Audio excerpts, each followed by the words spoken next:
Medawasioda Amadu Yadawasi Sawayebia Wine Yadawasioda Ayamara Yes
Amen. Minister Comfort nyame Israel na onya okese seneden so wama ho kwan na nyame afa so ama tiefo ene ahwefo nyina aye Israel. Okay, Matthew chapter 10 verse 1 na Bible say na Yesu frɛ na suafo no oma won ahomfin so tumi na Bible say wakache on say ontu won na onsa enyarewa yam papa nyame amane tumi nyame amane wonsra nyame de odom soronko adom no na de di adanse ne se oba afidie so adanse bebre ana eko edema nyame ma ebremu yabeko ya papa nchen na yama na akwaba abadwumadie so bishop yama wakwaba ede badwumadie so asofo mejo so ewura na mopom te san nyame adom ye ho eye ma memfa sa akonya nso na menchia Sompa TV ahwafo ene Sompa FM atiefo ne won so ene omo ne yesom anwumre wo Facebook no so ene YouTube no so yema omo nyina ajo na ne kanka ne Cedar hour ahwefo ne atiefo se ye ba fidi kase so bebere mra omo de nyina omo asesa no se wantwen ne Cedar hour anche nyankopon asema amompaya wona onyankopon hira mu pi amen and the American chemu nyina se muntintim na mamu hihim monkoso awo soma adwumanum na yenim se ye bere no erenya kwa ewa awrade mu hallelujah amen as ena anwumre se o hwayen wakasafidie yesu na otie ye ne a na ye Cedar hour na ye de bere wo efri da juada ekosi na efiada na yaba asema ya de bra hwefo na etiefo nyina ne se ehefa na ye gya no mo nyankopon ne wo awira hosam ne se wo hwe de ekoso ewo space ne so de ekokoso social media no TikTok no mo ne amane ahodo a eba TV stations ahodo ne nnuama etutu nipa no na yebisa se na nyankopon na wa hye ye bo se orempao yen na orenya yen no nyankopon afa hen enani pe bi dia bene ebi sun ebi twa adwo abrabo no aye nwuro ama nipa ne bi obi so su mie na no ansoso nioma onamu no aye den eno ne ye ba fidie kase yeso a yesi yenko ne enkohwe be bibia okwan papa no wo be bibia ye ne nananom fa ya onyankopon firi soro mo soro a obedi bo a won o ma nanim onyam edadi ma won no yen san na enkohwe nti ye ba fidie so a yesi fa otwere dua no na fa onwoma no ne enkotwere sem no na yen fa ntoto ya brabo no ho se senia tetefo no bo won abrabo senia twere sem no se no eno pepepe na enam so ana na se yen fa so de a ye momodin ase ye befa so na nyankopon de ye ba asase we so ma botae enti se ye di onyankopon asem so a onyankopon behwe se ne botae no ebebem enti na fa phone no na obi so mfa ne phone no na fra obi na ka che ne se nyankopon so mafo no nyamedi fo no aka ne ho asem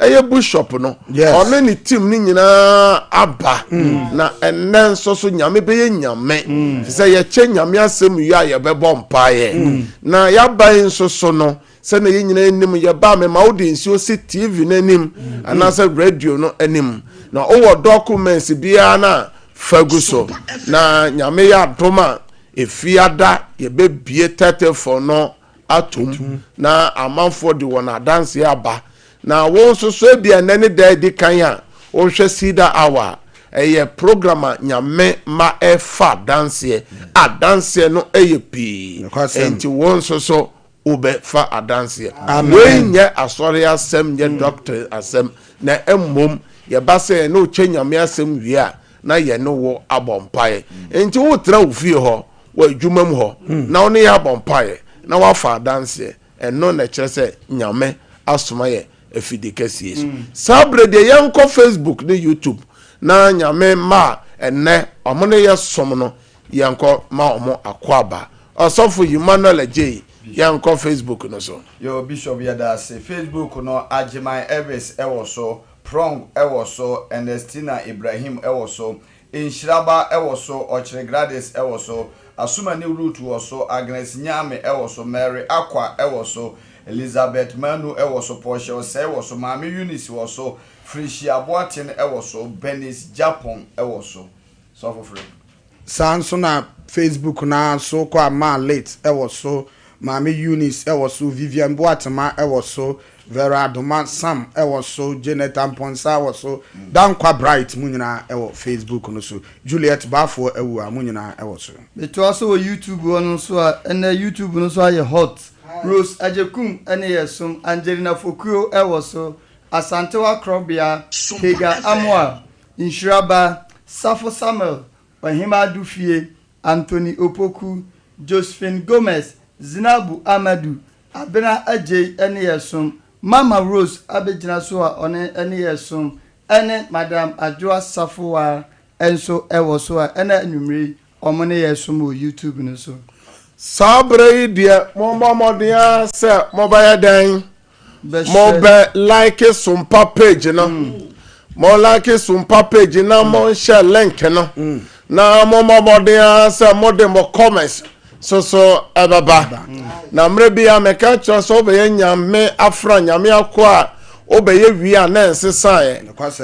na ensae na twerɛsɛm ne sɛ yɛne ɔno nyankopɔn na dansefoɔ enti etwa sɛ yɛdi Kristo ho adanse na yɛtwe akra edema ɔno otumfo nyankopɔn enti saa bra yi de so link na wo be share no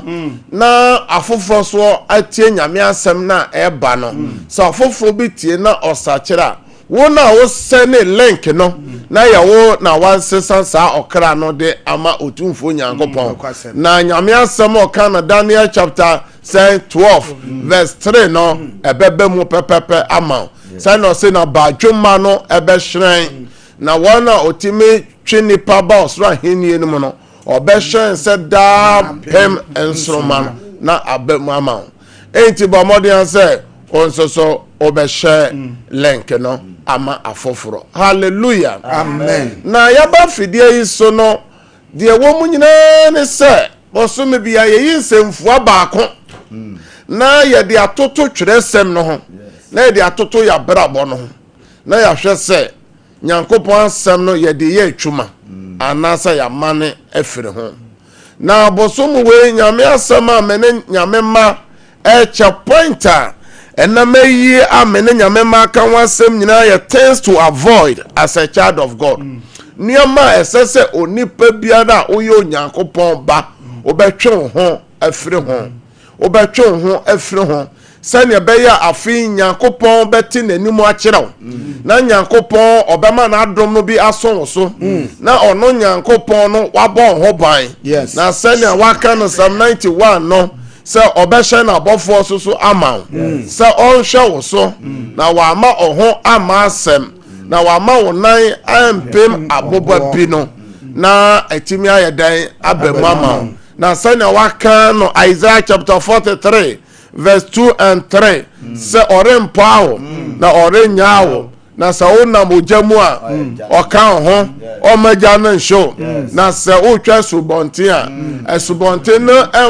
mmomfa wo kra so efiri so ono awrade oka ho na se ne be ya ebebem na yehu yare ahodo a ekoso ye bremu o se na yade a medigu atamfo no so no yade a medigu mezimfo so no me mfa sa yade ne bi ngo so efiri se one me yare safo o se o ma oba opon anaso oboni entra na safo mu na chese wonuma no pi wo ho a onyankopon ama kwan a obonofo no ye den enye juma hallelujah na enam se eneye midweek na ya shafia se foforo ntino enne me ne nyame enko a ne nyankopon ma ne ahwefo ebeka honhom asem kakra na nyame ma eni aba wo ho so hallelujah amen na enne ensama me ne nyankopon ema beka your point America ho asem ya don't be lazy in your dreams this year enye akwadworofo anasa enye kwadworo ewo odaya obesoso no afi ho na nipa bebeye akwadworo ewo nuoma pii ho na yede akwadwosam no awura nyankopon fie ene nyamesom na nu pii na ama nipa pii hwere won kra ohaw ne amane etoto won ma wure mfesa na wotwe nyina point ameka ho asem yese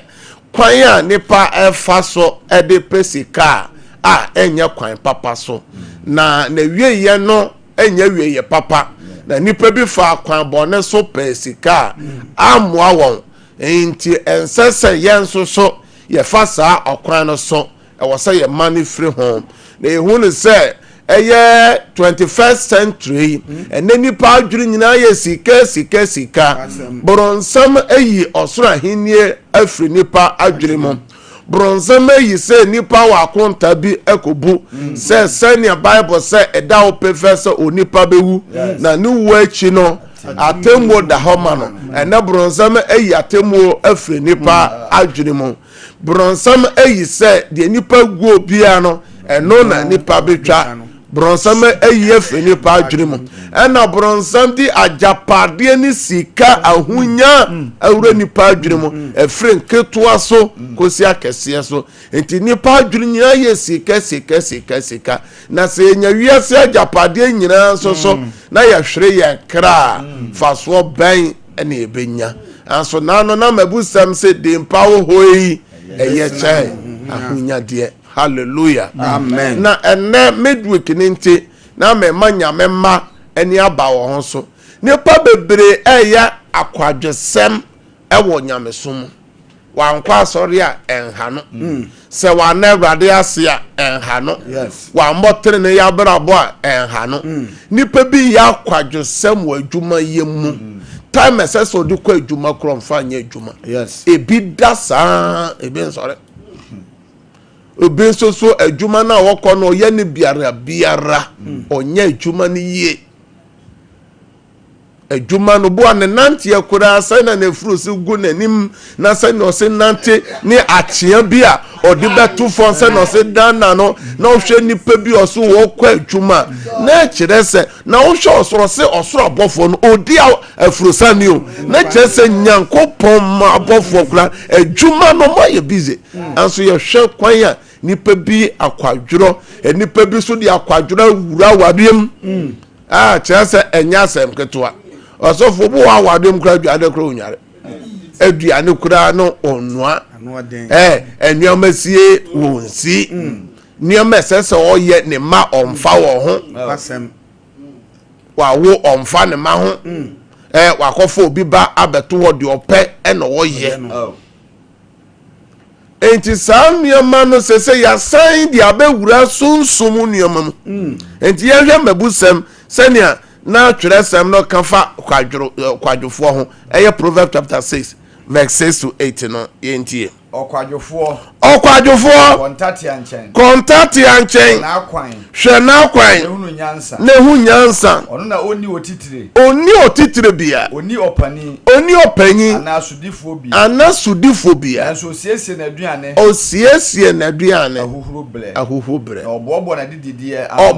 na didie bia no twabere mu amen hallelujah enti nyankopon ede nipa etoto aboa ntatea ho se aboa no mpo no awusa no yenhwe no nsua no se onimbra ensuo to se ensuo to a ono ontimi mfa ensuo no enti edu pebre se ya obomode aye adwuma boa adwuma nuane ano na edunsu tobera wa mne enne abrante bi ababa wo bi sabre sese ode ye adwuma den no sabre odi agoro enti sa akwadwesem nyina ya san di wura honhom nuamamu enti ya Proverbs 10:4 no de na oka ohia behia de otwentwen ne nsa ase behia de otwentwen ne nsa ase na nsiyafo nsa ma onya won ho amen hallelujah enti enne sene nipa se ya akwadworo memfa hwe ho no nipa san de awura honhom ne omamo osofo afia sha se January obu free 31st night ase beda ya na ne te ya pa da ya oso ye nyina kire sa afi wei ne mabọ ne wodanim aso wanfa anya adwuma kwasem ne da ya oso so afi nyina kire sa bronsam nyana obeto yade ama no de entia ye kan Bible se ade bia enye bia firi bronsam anti ade bia ye nuama bone bia nyankopon ansem ese efiri bronsam na akyede ye papa ne eye penso so no twerɛsɛm ne se ni nyina efiri soro han agya ne nkyɛn ena de bre nipa hallelujah amen enti afia hyase na o chance yes so daye no senia ode akwadworo kọ wadwuma ye ho ode akwadworo kọ wabusuamu nnwumadie mu no ode akwadworo ba kristosom no saa so na nyame na wahu mobo na waso daye na wakai wo se daye ya wo so no kire se edi ohawo ne amane be bra no eno so de akwadworo ba daye so no also for daye bu wo so a kire se this year yare bebo ya daye bu wo so a kire se this year wan hwe ya wo besu wo be ye mobo this year onuoma nyina be sei daye bu wo so a kire se afi we ento wo be fira atiasefo asase so enti awasa wo ma wani ye dan eba ho so enti emfa akwadworo ensa nkwa wo daye no ho emfa wakwadworo no enko wo daye no ho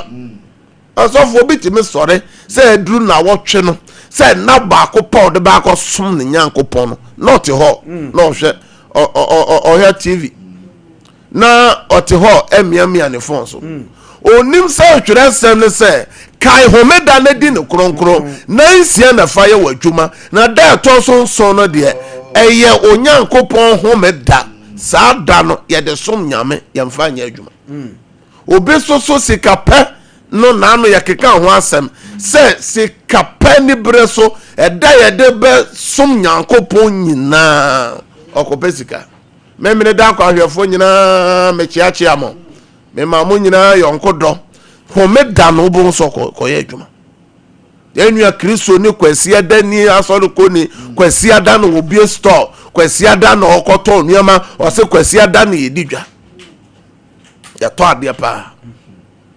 menua muslim ni me ma salam alaikum mo nye suma me wo ho asofo me ne mo na ye chapel no hallelujah amen se kwasi ada fiada obeko masalachi esese osole frɛ empire num dako oye baako a enan no wonye na adwure aye sika enne akwadwura baama sunsum nioma na nyame asan hu mobo kan kire wo se mafuna comfort makwa sofo Emmanuel makwa sofo Philip nyankopon akoa Tony niama boni bi ba enti hwe yie no nipa ne se eno so de akwadworo ko ho yenko Job chapter 33 verse 14 to 18 yentie enso nyankopon kasa preko ene de etiampre nu mo na enso nipa anwene ho mo dayemu osediemu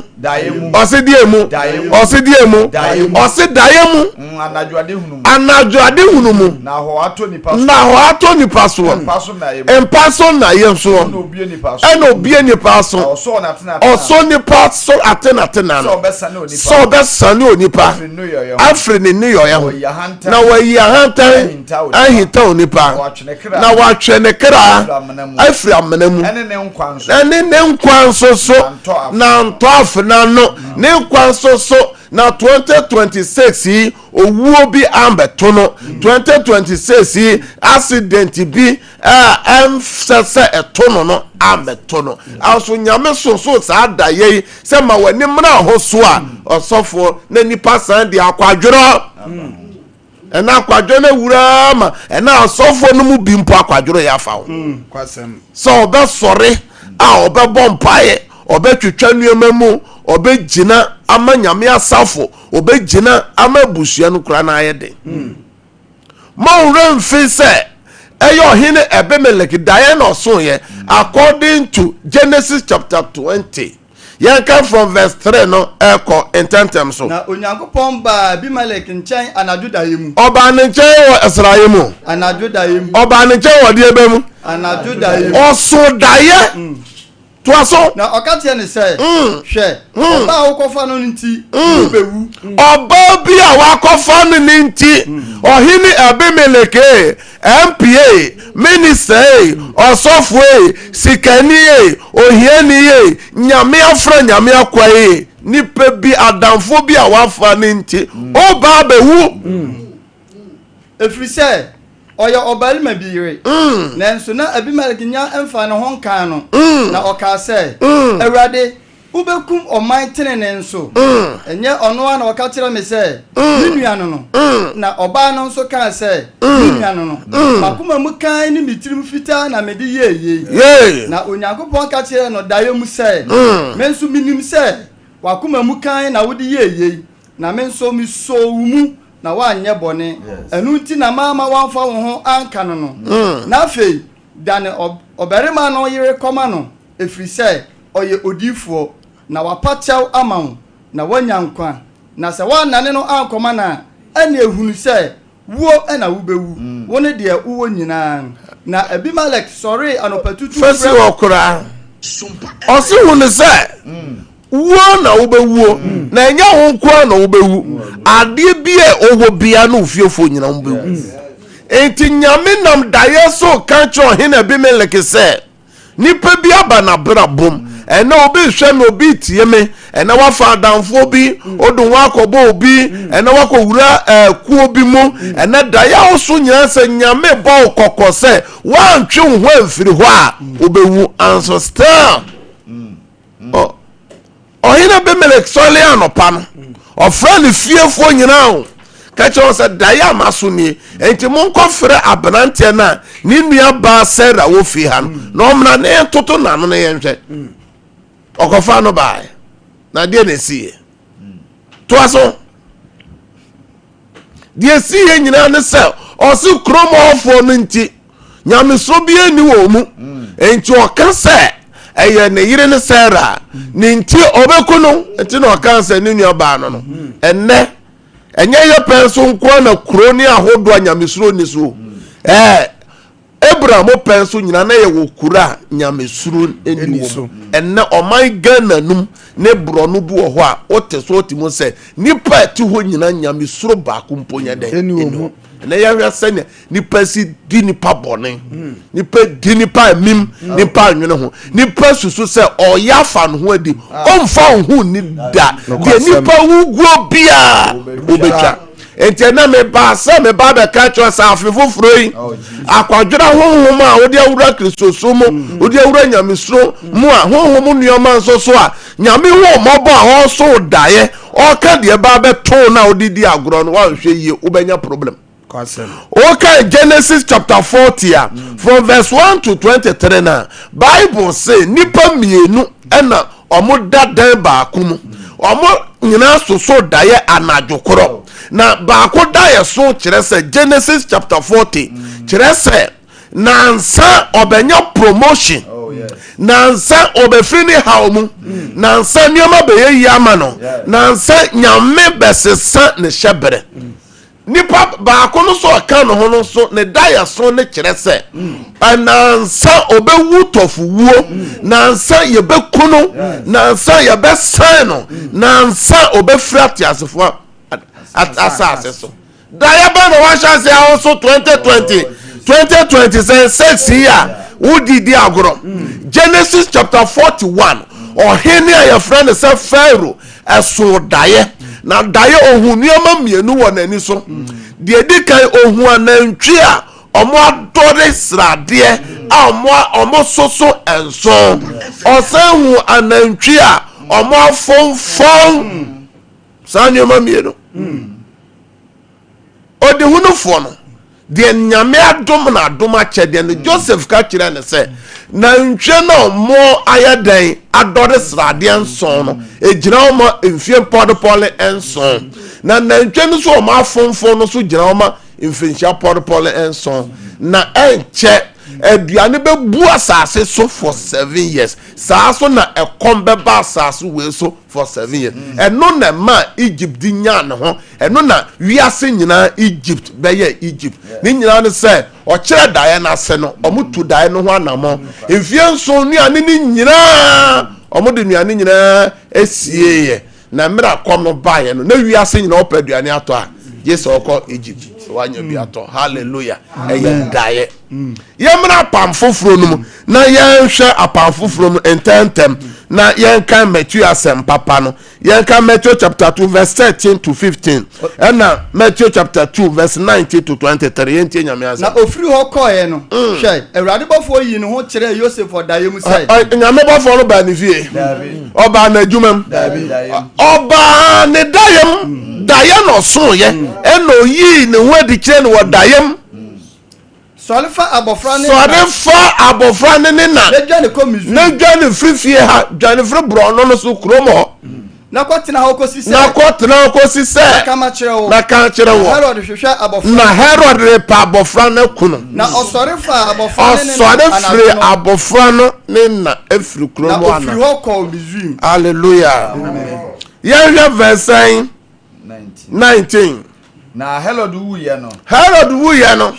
hwe Awurade bofo yi ne ho kire Joseph daye mu nyame bofo san ko ne fie ko ekoka ago oye ne den ogo ne nche wodayem se Solifa abofra no ene na ko Israel sase no na wo hwe abofra na de opa abofra na kunu no awu enti daye ye ade akwan a nioma ewo wanim nioma nyansi ye no na Nyankopon hu mobro ni nyame adoye no na opeso da na di kiro enti mra ye ka Job no so ne makasa saa aso nyame nti de ma Joseph timi kura ne mudie ma ye daye according to Genesis chapter 37 no daye Joseph so ya o papa kire na se o papa Jacob kire na se daye na waso no de kire se me ba Joseph wo ya abofra de na wo baba ba ye nipa kese ama wo nuanum nyina ba koto de di kan wo baba ye nipa kese o maame no papa yesu ye ba koto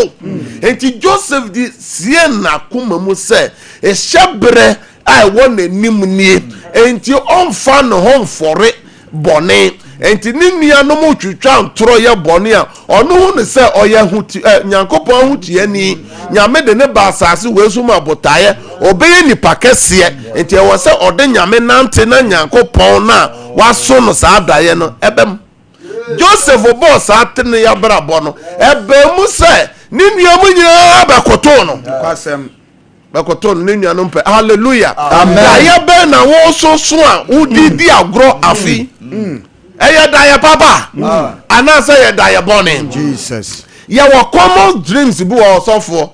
eno osu a say osofo a kire wase o osofo bi nkire wase o odi hunufo bi a kire wase o di onimfo a kire wase o wa nya ho adwuma you get problem enani pa bebre a hia won ya de a ena waka dan mu 2025 no ni nyina ne so oso daye bi pamfa anya adwuma ye wo daye bi osofo obeso daye na obi di aba abo utim obi di aba abo uyem obi di bibi abo eye yade obi wose me so daye na ya bo mituo se ten na mate ato wam sre urade mo ho pan anya ho adwuma huno se oha oba wo so obeso daye na onu maduro obeso daye na onam hospital obeso daye na ye wo pamye obeso daye na aboa bi akaw ewo dayem saa daye no na wososo a edi mogemu yade enye BP a ene ede hypertension no mu ede HIV no mu ede hepatitis men kase saa yade no eni ho honam fam ewo ho na saa yade we na ede brewa ebeye chronic osofo obekwa enko ene obi tie me ene nani aba no se osofo nyame somafoi Cedar our team asem abokan sa pepepe na me soso daya manye ho adwuma ene de yade abeto me so no obeso daya na hu didi wo dayem o wewe nam na adebeche na waya cheku susuma didie no obeso daye na o fa oba na oba fa no wane tia na ayese de ne daye bia me so ye se na obi ye me hu adwuma me ye obi hu adwuma officer ye daye papa odidi agro honam fam de di kan e kire honam mere se nti so ye kristonia e kire honam mere o ye mere wo honhom de toso mieno e bad luck se o ye bibibia enko yi be sei de toso miensa e yade ya wodaye bi o asoso a no ma wa ye kasasa brabo ma kirisane e kasasa ade e friends bad luck daeɛ bi ɔso a ɛkyerɛ sɛ ahokyerɛ ɛba wo so wobɛso daeɛ wobɛhwɛ ma obi tie me ɔwɔ Europe ɔwɔ Asia wɔ America ɔbɛso daeɛ bi ɔwɔ Ghana a ɔyɛ adwuma na ɔyɛ dada ɔde tu kwan no obi hwɛ ma obi tie me wɔ nkran wɔ Tema wɔ Kumase wɔ Takoradi wɔ Takwa anso bɛso daeɛ no na mukuro dada ene kura dan ni nyina bubuo ba bibia watera pen efie ni nyina kura sei ɛhɔ na wote obeso daeɛ na ɔhye suku atade obeso daeɛ na waya akwara ketoa wɔ daeɛ mu obeso daeɛ asofo o twere exam so nteme ntwero obeso daeɛ ofro bepo nteme mforo obeso daeɛ onam atechem obeso daeɛ na onam ayane so public toilet so na onenna baby onam ne ya ne bebe na otie bi mu na ne nyina kyerɛ nkuku die ni ekyirisane enti daeɛ bi wɔ ha woso na osofo o store 10 wanhwɛ yie stores nyina be firi onsa daeɛ bi wɔ hɔ a oso no wanhwɛ yie a ye bedu motu awa adwumam bon sɛ ade kituo be besi na ye di motu opposition no ya gye afiri onsam daeɛ bi a oso so no wanyɛ ho adwuma 2026 uhu ne yie obeso daeɛ na insuo yiri wuntimi ntwa no insuo kɛseɛ no namu ɛkyɛ sɛ problem ɛba wo so problem kɛseɛ ba wo so wanhwɛ yi a untimi overcome problem no enti common dreams ni bi na ma wura mfisa daeɛ na Nebuchadnezzar so yɛ na ye kye no sɛ daeɛ a waso no kyerɛ sɛ obɛdane aboa akoda wiye mu for 7 years ebema na za amem 2026 daeɛ bɛ na wahyɛ ase so so a wasan de akwadworo eba ho nyame na hu mobɔ obu okro timi so daeɛ na usu daeɛm wa ne bɛte wɔ daeɛm no na nisuo sei esam hɔ na wosu nyafo anso didi agro wan hwɛ yi ade ɛyɛ ya obu obeso daeɛm mako na yɛ de mam obeso daeɛ na eja bidie enya de papa common dreams say anhyase akyerase na me kyerɛ no enti 2026 nyame ahyehyɛ sɛ ɔde wobɛfiri adom akɔ adom nhyiramu akɔ nhyiramu anso daeɛ bi a woso a de nyankopɔn akamfo a ho no nyinaa bɛsesa na adentina nyankopɔn ka no James chapter 4 verse 7 sɛ siburo nsam kwan na obedwane enti kyerɛ sɛ nneɛma papa na nyame de waba no so wensi kwan a adeɛ no nyinaa bɛsɛ ɛno na ɔka Psalm 8 verse 2 a ɔse wowanu mu ɛna wasiesie ahoɔden atamfo nti dayabɔne nti sɛ wode bɛka atamfo no ano ayɛ dɛn atum dayɛ bɛ na wahyɛ ase ho so afo yɛ dayɛ papa anasɛ yɛ dayabɔne ɛnɛ yɛ midday midweek enti ɛnɛ midweek yi me no ka sɛ bi a afiri dwada ko so okuada ko onyuma so nneoma anko yie me kai wo sɛ ebia na daeɛ bi a wo so daeɛ bi wo kra wo so a de bad luck wo ton ade kra yɛ nto wo bie shop okuda na wo kɔ odwuma mu a odwuma nyina yɛ bi obi hyɛ wo bokuda na embem obi gye wo ade kra na okɔgye a wo nsanka nyame hyira na onye okese sɛ nne me ma wani aba ho so sɛ yi akwadwo no firi honhom nneoma no daeɛ bu a wo so enye sofosem enye edasem enye difusem enye ohene ohema daeɛ bu okro so a wo sa adekye a wo yi akonkyere Mark chapter 9 verse 29 o se nneoma bi wo na de ba gimu adadie ne mpaibɔ ye fasting edi twetwem sɛ awurade hɔ mobrohu na awurade hɔ adɔyɛ hallelujah amen nyame hyira na nyame nyɛ ɔkɛse sabre yi de wo bɛfa nsuo no abi afe na wo hwɛ ya Cedar wade ye ba ye de nsuo ye de documents sisi so na adanse no a ekusu a eba no eye pii enti wo documents bi wo CV bi afa good TV nanim ne wurade no fa nsuo si so me no bomb pa 5 minutes per afa da ya yeso so ho aye bomb pa from January abesi ene on the 14th daye bi a ya so a enye daye papa ye den ye sign daye no na daye na se yakoba bi efiri bae kasa urade yesu ena nwumre ena ahomache ena nadwe ena wie wa mamani aba me ho so daye bi amasoso ne daye boni obi asoso afa me ho wasem se ye gitumu a ebe ye djuma ya mpreso a enye djuma enti me mpreso me sign daye no sa enko ba bi afi ba me twitwa daye no mo me break daye no break daye no open your mouth and break it out any evil train any setback any failure bomb fire twitwa daye me twitwa daye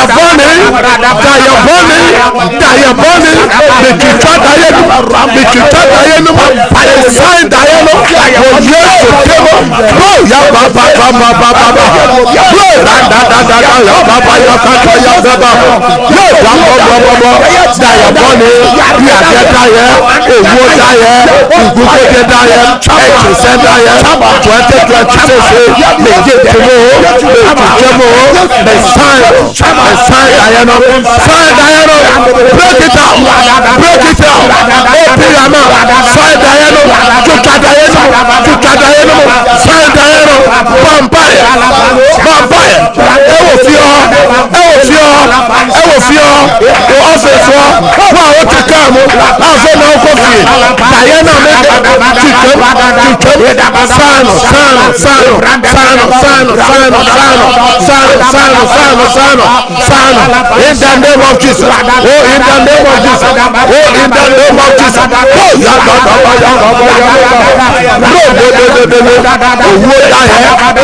of Jesus. Shout, I break out 3 times. I break out. Mo Facebook ne YouTube nyina mo type I break out. Also for obi hwe obi tie o se media me so dae so amenkai obi bia o nantem ye wo nipa bebere ho a omo ye dreamers adoma chede ne dae so ka ho enti se nipa no de o te ka mu mpo a na ni ko no se ko te me so dae baby bi o te bia na wo nipa wo no onye dreamer nya je se okọ down pass no da na ho na mo time pen na o nantem o brebro so a o so dae a won time kai no kwasem na mo ni din tem didi late o so dae won time kai ye bom pa dae boni bi a ya so de ye nkai anso dae no mo wuro mfi se ohini aye friend se ohini ne bukete na dae na so ye na ede how bebre no dae na de che na ne wuro fi onkai enti dae bo a obonofo no mpese wo kai mpo na waye ho adwuma wo se dae boni bi amaso do bi aso afa me ho amen kaye wo yesu demo me sign me tomuja me twitwamu efise nyankopon asem esi yo Hebrew for nguma no se na asem yo ja ehia de enti me gye nyame asem so se nyame asem nshida ye bone oh yesu demo Hebrews chapter 12 verse 29 open your mouth and pray oh yesu demo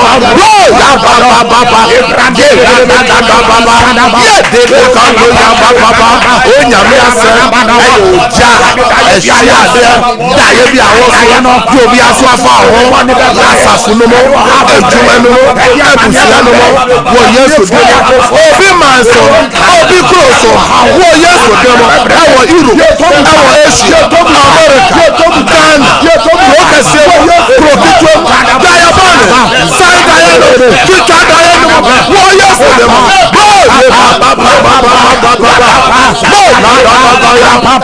In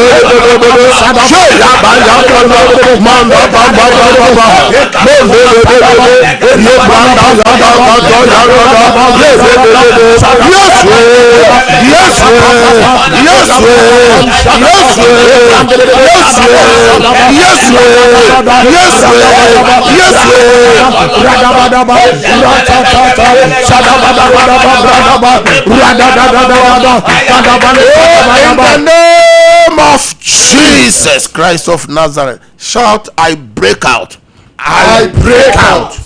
A bumper and I am midweek. Obo free juada,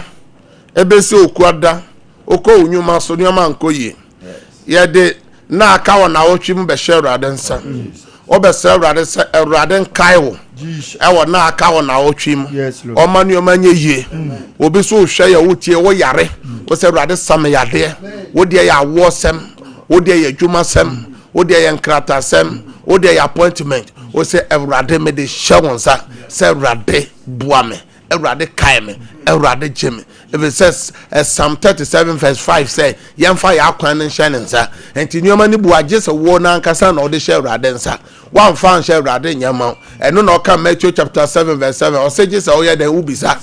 na ɔde bɛma wo gye sɛ ɔhwehwɛ no wahu gye sɛ wobom na wahini wo bie wa no bɔ mpa yɛ sɛ na aka wɔ na wotwe mo me de bɛ Awurade nim sɛ Awurade kai me sɛ ne wadɔ yɛ ne wo moburo ho sɛ tie wo Yesu de mo bie wa no bɔ mpa yɛ bie wa no bɔ mpa yɛ pa Posha taka ke bro no ka ya ba wo Yesu demo Everade kaiwo Everade ho bobo Everade kaiwo wo Yesu demo bia wa no bonfire bro de ha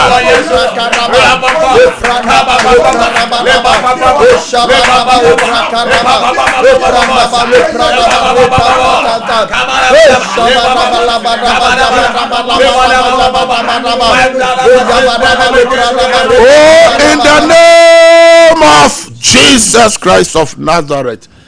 Amen. Kesepa. Amen. Mo Facebook no so ne YouTube nyamon type amen. Ya de mra na ye dwuma e wo fie ha. Enti ya de mpa bono ebesi ha.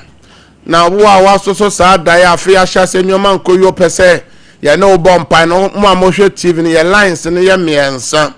Enti no lines ni nyina miensa ni nyina de obeya ne se obebo modern se obesave mu ba ko ye free so from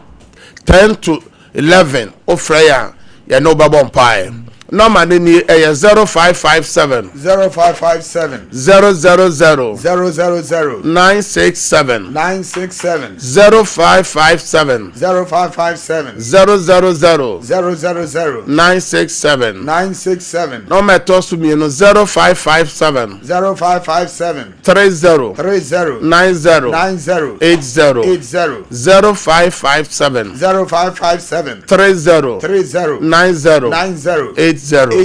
number chat was 0553 0553 53 53 53 53 89 89 0553 0553 53 53 53 53 89 89 everything ko say 11 o person no bompa wo bibi amu afre nyame ya adoma ochena anopa eye Sompa first service eye ahomache 5 to 6 eye hyiame na yemfa eda no enhye Awurade nsa na obeye inhira sabre de mame no mompae engu nsuo ene o documents no so Awurade nsuo bia ye pagya kyerew Awurade me hye nyame tumi se mowura nsuo no mo nsuo no na ne Yesu moja amen enna ne ayaresa nsuo amen enna ne ensenkyene nsuo de odi nsuo no beye biara me frɛ adanse se eni wachi wo Yesu demo o documents bia me frɛ nyame favor